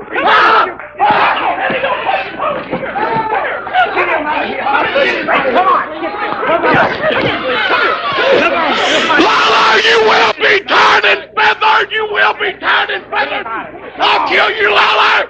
Nobody makes me look like a cartoon! Jimmy Hart, the Dream Machine, he's fired. $1,000 right here. You'll pay it or you won't wrestle here today and tomorrow and no other time. Okay, Eddie, okay.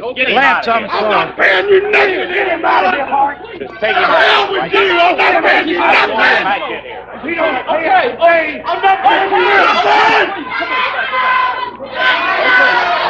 Idiot. Yeah, he did. All right, get out of here. As after, I think he turned babyface by that point. Because they got beat by Kevin Sullivan and Wayne Farris. So imagine 1981, you have a tag team of Kevin Sullivan and the Honky Tonk Man, which is amazing. 82 and 83, You know, he teamed up with Pork Chop Cash, one of all-time favorites, as the Bruise Brothers. Pork Chop Cash. And it was part of Jimmy Hart's first family. They defeated Dutch Mantel and Coco Beware to win the AWA Southern Tag Team Championship, and basically went on to get a feud with the Rock and Roll Express, changing Southern Tag Team titles with them. Oh, Daddy, we're going to get on that big white bird. We're going to get on that big white bird and fly south. You know, you got to go south for that Southern loving. But Memphis, Tennessee is always a superstar in the dreams. Home away from home. You know, I'm going to get down on that beach. I've got me a new pair of jogging trunks, and I'm going to get me a lot of sun. I'm going to get me a lot of sun around nothing but the whites of my eyes. Nothing but the whites of my eyes. I might even shave my beard off and get me a good tail around here. But you know, it's a lot of foolishness. I want to get these jive turkeys right out here in the ring today. Get them right out here in the ring today, and I guarantee the belt's on the line, and we're going to be moving, grooving, shucking, and jiving. Superstar, let's get it on. Let's get it on, baby. Okay, fine. There you go. Yeah, I mean, he was basically in Memphis for essentially his whole run. He didn't really go outside of it all too much. It just the way it was. And I think he was someone that maybe if stepped out of Memphis, people would have a better understanding of him, and he would have been bigger on a national scale. But he's just one of those guys who didn't do much outside of Memphis. And I think he's phenomenal. That's why I picked him as one of my guys for the NWA 1984 projects. I want to bring him to Los Angeles, see what we can do with him. Jimmy Hart, Wayne Ferris, Tojo Yamamoto. Jimmy, can we slow down the cheerleading a minute to let me ask you this? We've got the situation pretty well defined in here. Tommy Rich is unable to be here today, which leaves the options as follows. The fact that the Southern Tag Team Champions will forfeit the titles to your challenging team today. This is not going to happen. The second thing, Dundee has already said that he would wrestle against both of them in this special one-fall 30-minute championship match. But the third thing, and I ask you this, and I would give you some very good advice, that if you went in there today in a handicap match and won it, the fans are not going to respect you. They're not going to respect the team or the win, even if they did take the title away from Dundee. And the reasonable thing, it seems to me, to do, and good advice would be to postpone it till Tommy Rich can be back.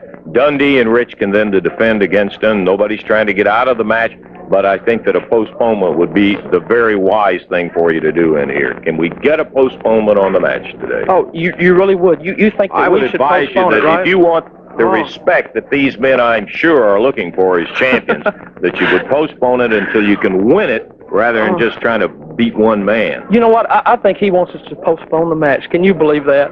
Russell, that's why you're an announcer and I'm a manager. Are you crazy? You know, if the fans didn't respect me, you know how much sleep I would lose over that? Do you know actually how much sleep I would lose over that, man? You have to be an idiot. You're a complete idiot.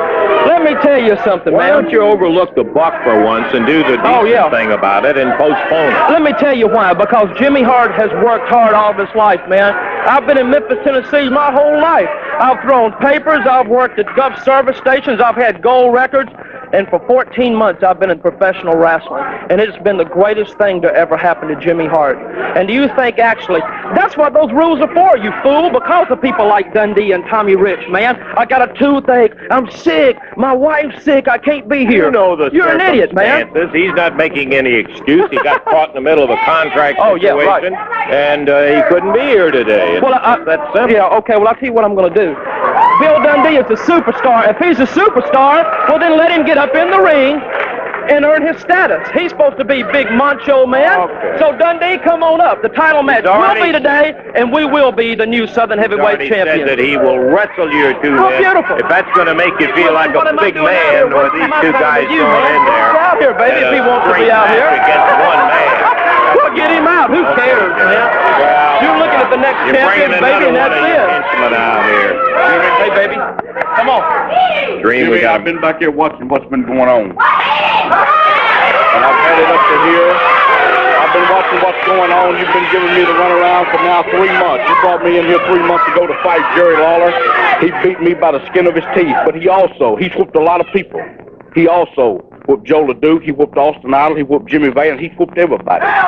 He's whooped everybody. But you've been giving me the runaround for a long time, and now today, I can't believe what you're doing today. You've got this title match right here. I should be in there. I've been loyal to you longer than Tojo Yamamoto, longer than Wayne Ferris, longer than Dutch Mantel. I've been loyal to you longer than anybody, Jimmy. I've been with you since dirt. And now this. Now this comes about. I can't believe what's going on. I'm tired of sitting in the back seat. You're playing with my head. You're playing with my pocketbook. You're playing with my money, man. Hey, I don't like it.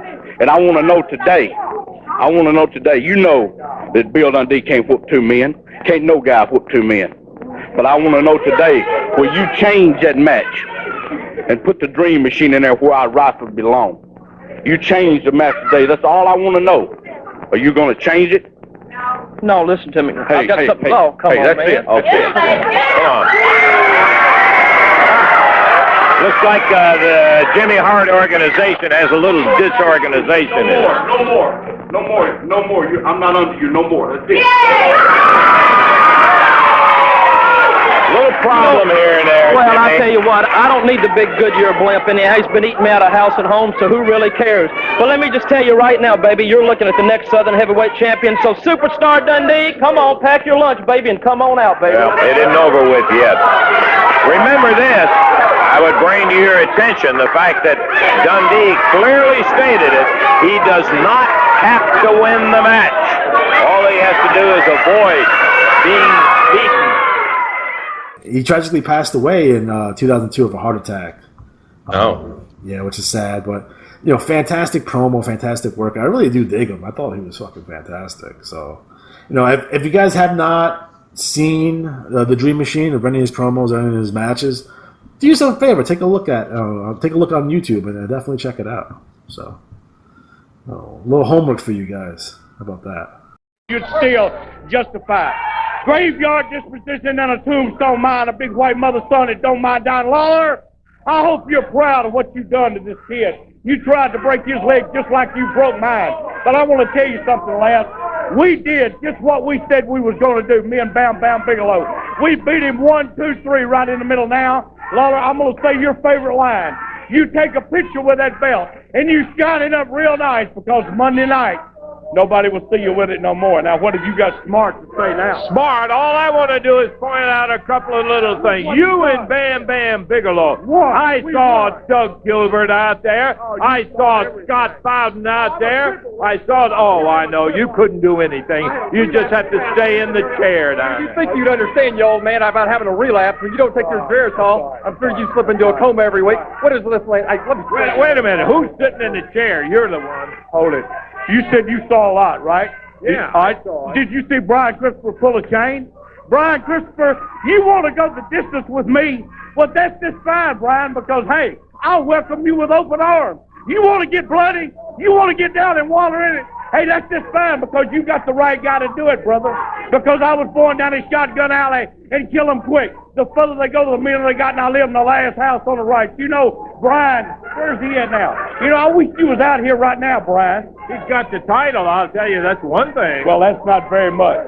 That's not very much. You think it's enough to challenge him? Yeah, that's right. I'll challenge him anytime, any place. You want to go the distance with me? Why would I be scared of him? You think I'm scared of him? You know me for a long time. I didn't say you were I'm not scared of anybody. Well, why don't you call him out here then, Brian? Why don't he come out here? Where's he at? Maybe he figures that you got it. What do you mean I got it? Oh, look at this. Hey, talking about what a big brave guy he is. What's he doing? Using Scott Bowden as a shield, Dave. He's keeping Scott between himself and Brian. Look at it, backing out of here. There he goes, backing out of here, but keeping Scott in front of him. Oh, nice move. So, Matt, you saw Hell in a Cell, didn't you? I did. What are your thoughts overall on that? I thought it was a pretty good show. I thought the tag match was exceptional. McIntyre, Ziggler, Rollins, and Ambrose. Do you like Ambrose's new? I know you're not the biggest Ambrose guy in the world. I think that's well documented on your disdain for him.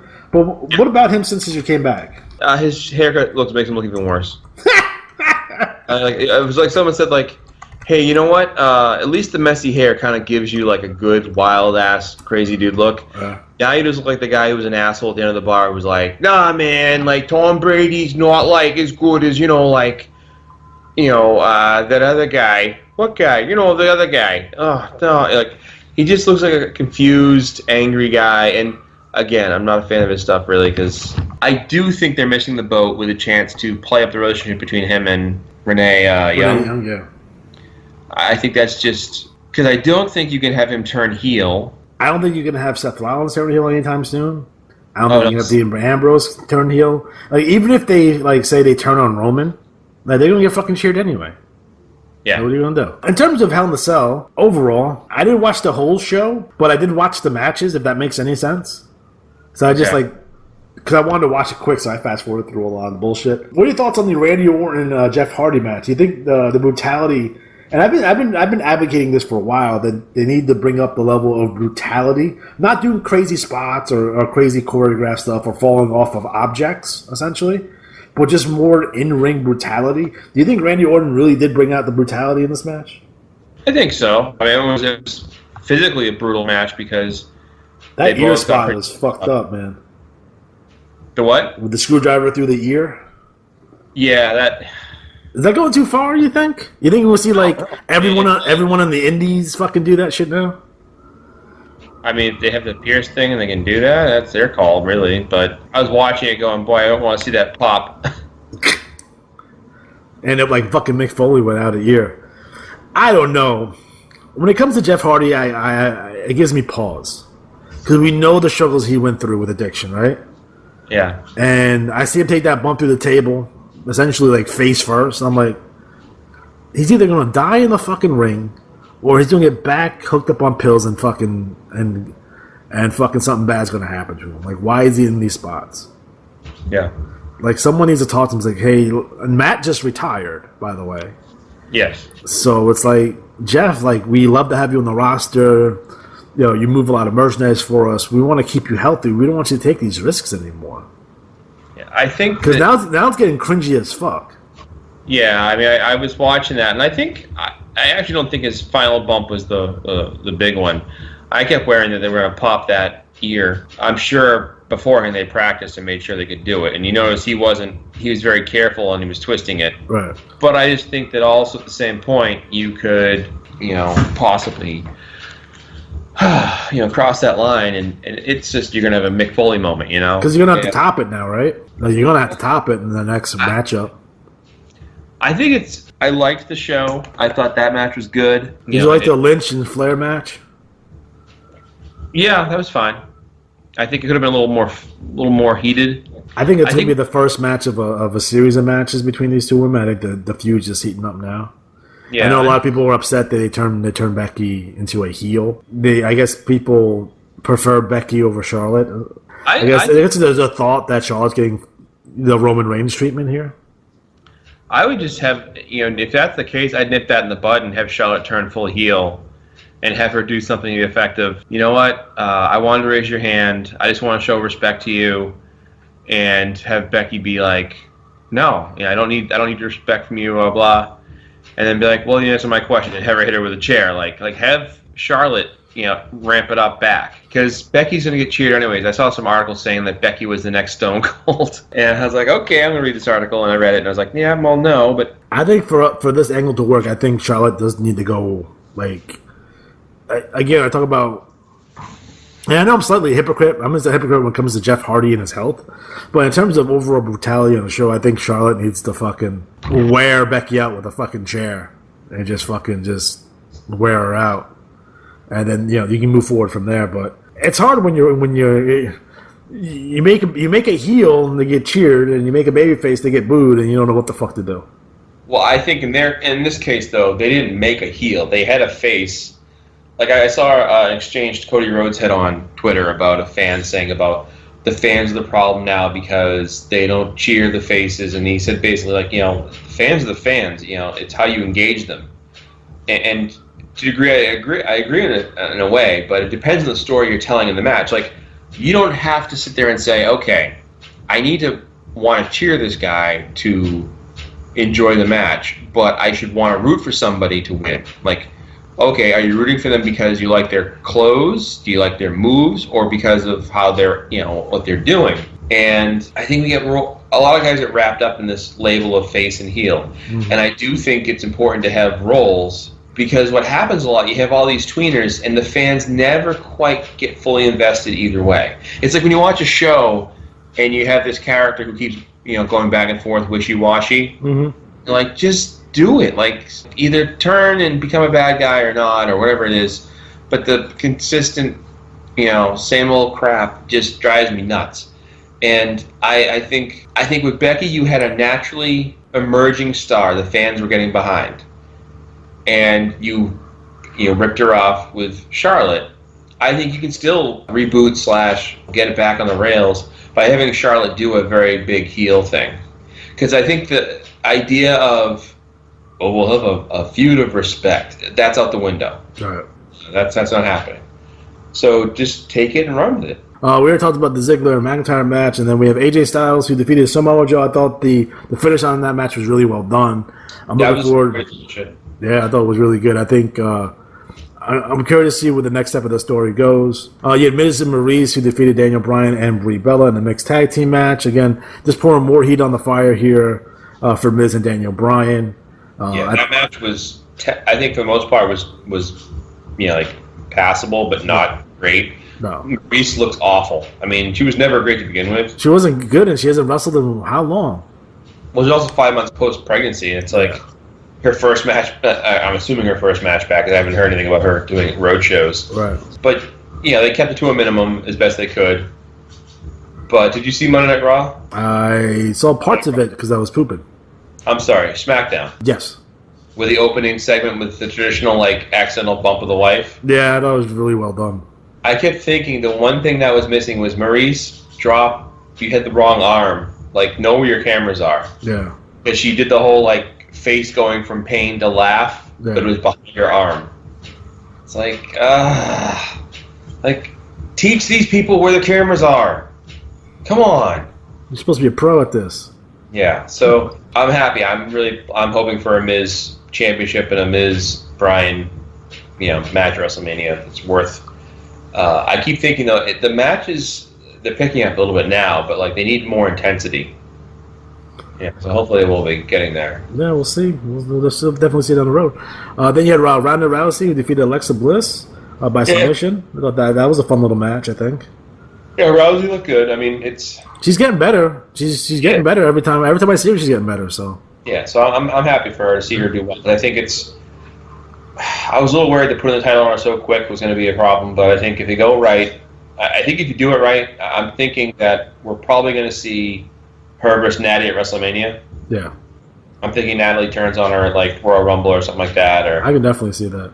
Yeah, and that way it sets up. You know what I do feel bad for, though? Asuka. Whatever happened to her? Yeah. She went from oh my god, undefeated and all this stuff, to now she's teaming as a secondary to glow-in-the-dark lady. Yeah. And then we talked about the main event, Roman Reigns taking on Braun Strowman. Ended up in a no contest. This was Strowman's Money in the Bank cash-in. Again, you had Mick Foley as a special guest referee. And the match was fine. Again, I know a lot of people were upset that this ended on a no contest, and no one really likes having pay-per-views end this way. I think the no contest was... I think it was weak. I think there's 1,000 ways to get out of this match. The first way being, don't book yourself in a fucking corner. That's the first way. But there's 1,000 ways to have Roman retained here without Braun looking weak. I know they didn't want these guys to look weak, but he ended up with both Roman and Braun looking weak at the end of this anyway. So you kind of defeated the purpose of a no contest at this spot. So I think overall, the show was solid overall. I mean, I guess the main event does take a little luster off the show, but I thought the card was overall pretty good. Again, I just fast forward and I watched all the matches. I didn't watch the whole show. I may have missed some stuff, here and there by fast forwarding from